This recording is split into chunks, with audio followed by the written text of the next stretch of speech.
Pantanal, banhado grande, região por todos querida, um altar de luz e cores e flores jamais colhidas, catedral da natureza que oferece guarida, rios, bichos, vertente de luz e vida, siriamas, tuiuius, colhereiros e tucanos, curicacas e biguás, pantaneiros veteranos, garça branca preguiçosa fez o seu ninho este ano, lá nas grimpas de uma piúva pra ninguém lhe fazer dano.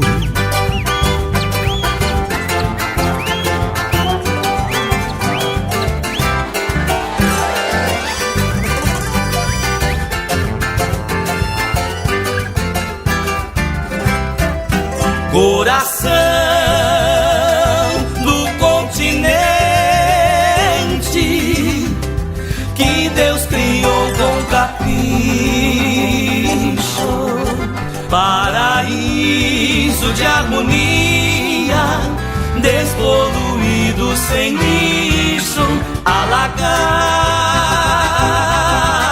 cordilheiras e aguapés e corichos. Salve, viva, ninhal sagrado dos bichos. Cuidado a onça pintada, olhando de camarote, espreitando no rebanho o cervo que dá pinote. Rio Miranda, Rio Negro, onde o dourado dá bote, Paraguai de grandes margens de remanso e camalote.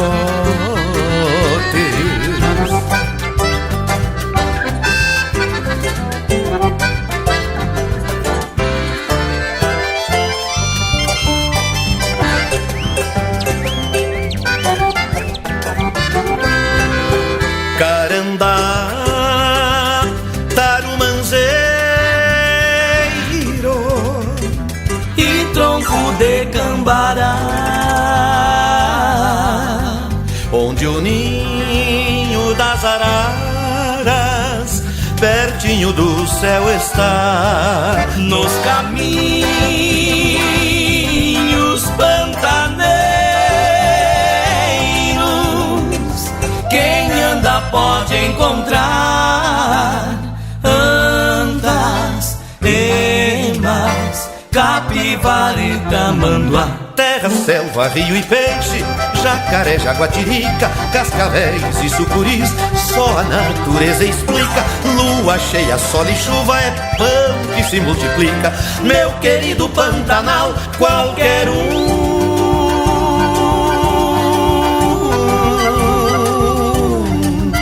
sabe onde fica